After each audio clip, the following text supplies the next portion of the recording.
Okay, let's talk about the mains transient voltage, IEC 60664-1, table F1. Okay, so in this particular case, this tells us the transient voltage that we need to be able to support based on our system. So if I look here in this first column, I can determine my voltage line to neutral. And that's mostly going to depend upon where I'm operating within the world. So less than 150 volts, for example, that applies mostly to the US and to Japan. If my system is operating in less than 300 volts, that's 230 volts. Think of Europe, China, Korea. All of these places we're operating with 230 volts, line to neutral. And then if I'm operating with 600 volts, this is like a three-phase system. Think of an industrial motor or some other kind of high voltage inside of a factory. So once I've determined that, then there are 4 ratings of overvoltage category. You remember those from before, and that has to do with where the system is. So if it's the original installation, that's usually the highest number that I need to be able to withstand. So in this case, let's use Korea as an example because we're here. For 230 volts, at the original installation, I need to be able to withstand 6,000 volts transient. So I need to remember these numbers. I need to know these numbers when I'm taking into account the creepage and clearance spacing. Okay, I think that's pretty clear. Okay, so let's look at clearance then from table F.2. So the minimum clearance is based on the pollution degree and the required transient voltage that we just calculated. So based on the required transient voltage, I can then look at my material group, pollution degree, and then I can determine the spacing that I need to have. Also, we need to take into account the altitude. So there's a multiplication factor based on the altitude. And again, you'll remember, as we go to higher altitudes, we need to withstand higher voltages, so spacing needs to be a little bit wider.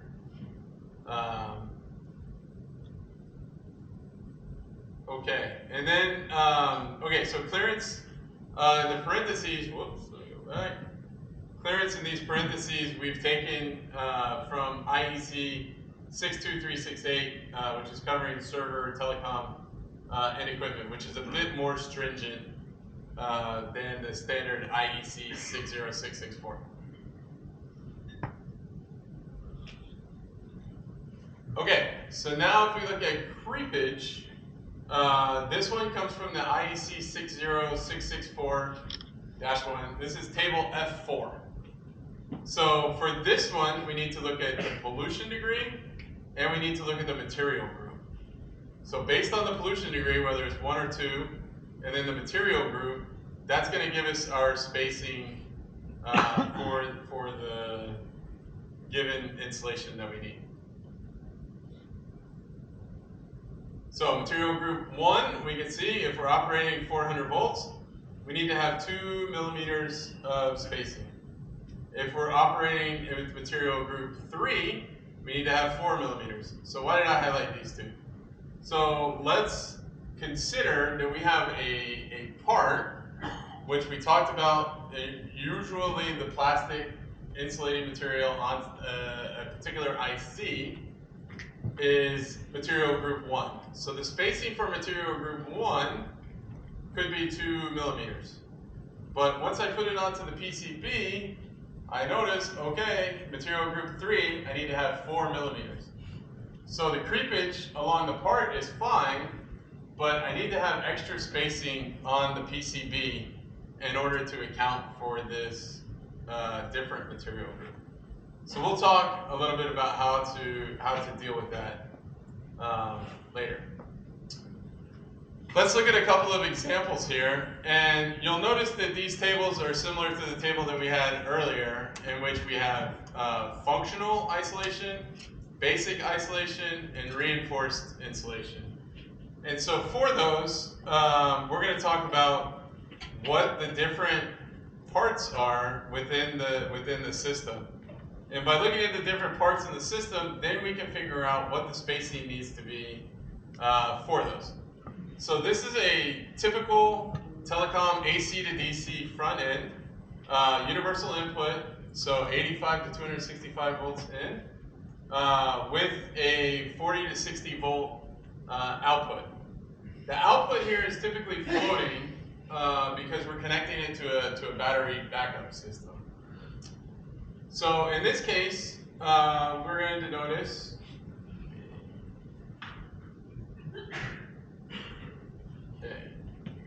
there. Okay, in this case, we're going to notice, based on the spacing, that we need to have insulation grade of reinforced. So we'll use that as the example here. The AC mains transient is 4,000 volts, and then clearance we need to operate up to 5,000 meters. So we're going to get the clearance from the table that we talked about earlier. So that gives us 3.8 millimeters. But we need to apply a correction factor because we're operating at higher altitude. And so that correction factor is 1.48. So that gives us a total clearance that we need of 5.7 millimeters. This is for all the parts in which we have reinforced isolation. So if we look at the creepage for material group 1, again, reinforced insulation, so we need to multiply it by 2. We get 2 millimeters from the table, multiply by 2 gives us 4 millimeters. Material group 2, you can see is there, and then material group 3, we need to have 8 millimeters of spacing. So that's going to be on our PCB, that we need to have the 8 millimeters for creepage.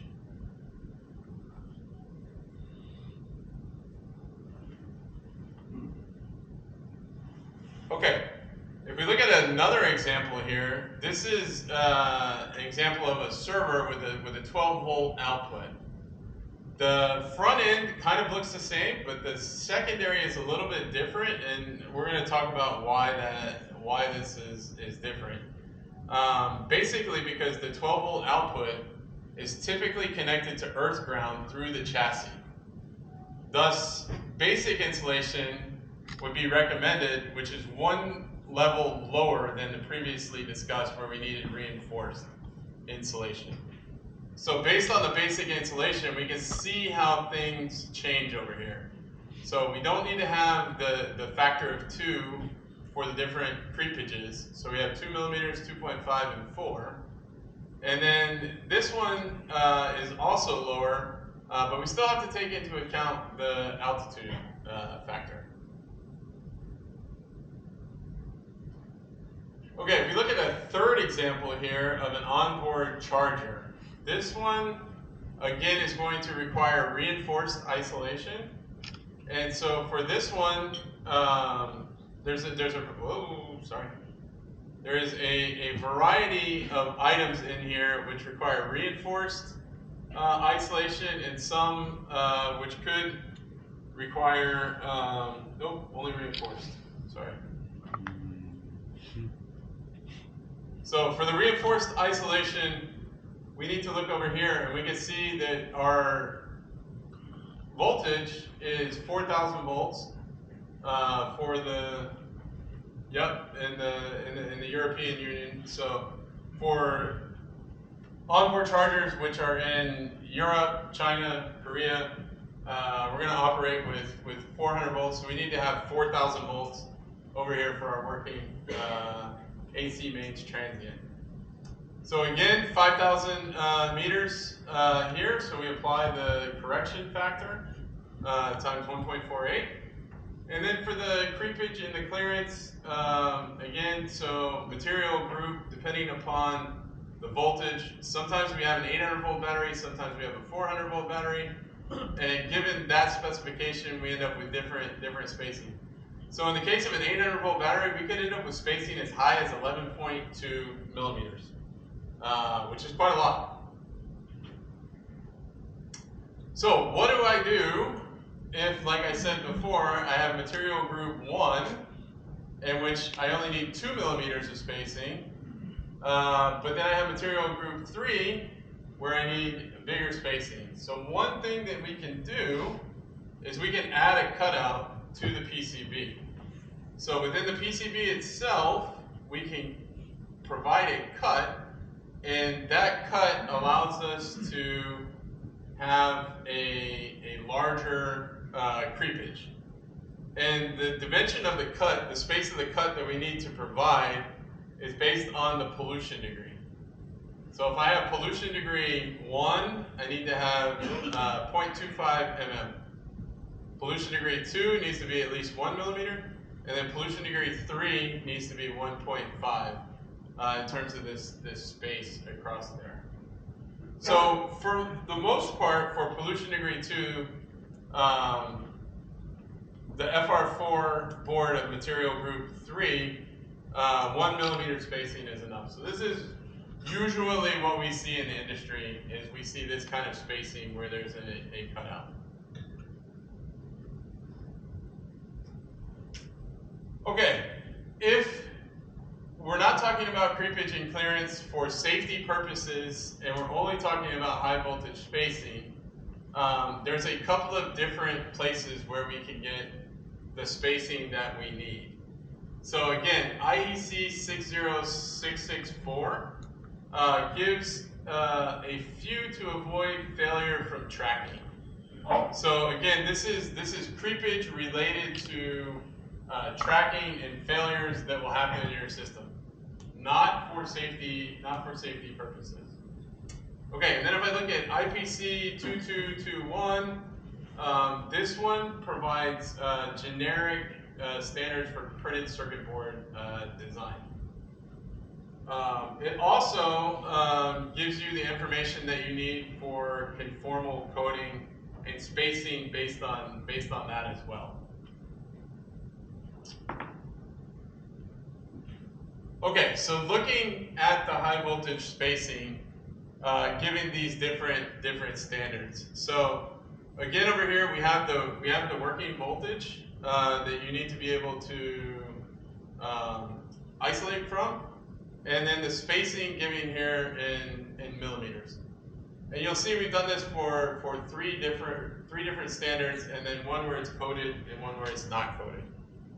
So in terms of IEC 60664, we can see what that looks like over here. It's the green colored curve. And then IPC 9592, again, this one is a little bit more strict than the IEC 664 in terms of the spacing. So you'll see the spacing needs to be a little bit larger. And then for IPC 2221, we have two curves shown here, and you can see the difference if you add coding. If you add coding to the PCB, you can really reduce the amount of spacing that's required.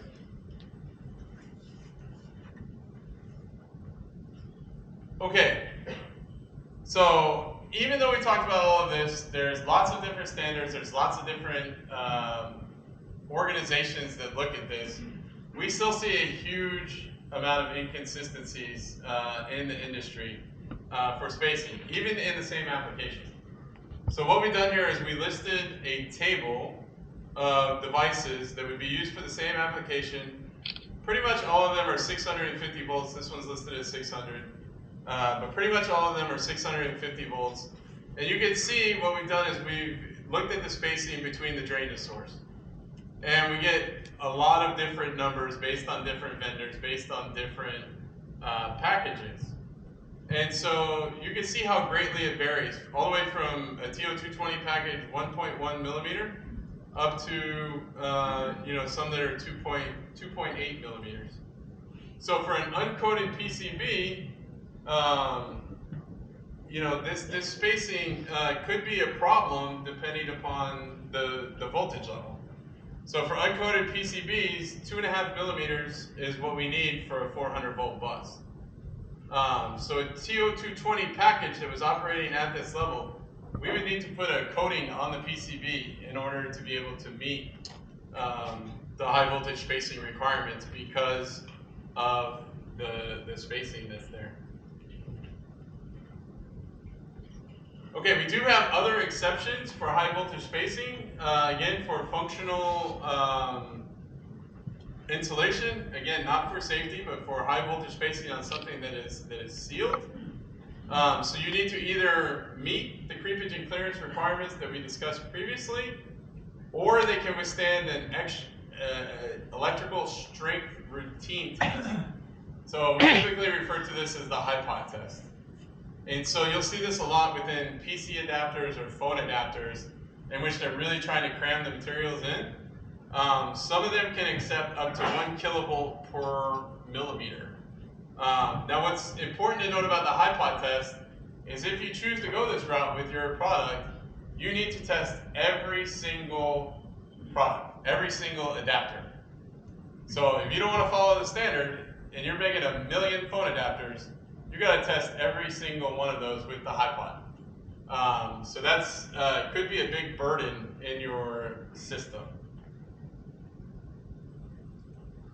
Okay, so thank you very much for listening to this topic. Again, I want to stress that we went over a lot of different numbers, a lot of different standards. Please don't try to memorize them all.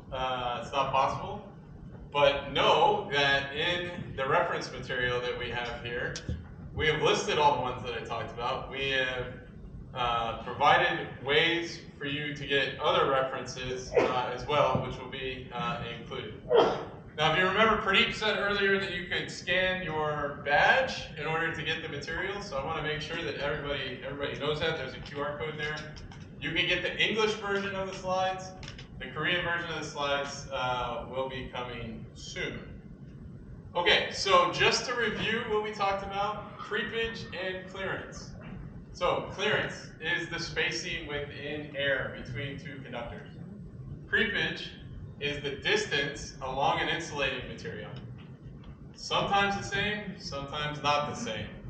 But what we did is we walked through, we gave you a flow chart, which is really useful in order to be able to determine the different spacings that you need.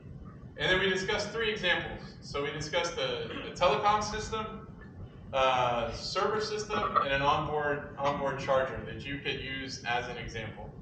And then we talked about different high voltage spacing, whether it's from IPC or IEC. Again, lots of different ones that are available there, and provided some exceptions, HIPOT testing. But just remember, if you do HIPOT testing, you got to test every one. And if it fails, you got to throw it away. So thank you very much for listening this morning about creepage and clearance, high voltage spacing. I would be happy to answer any questions.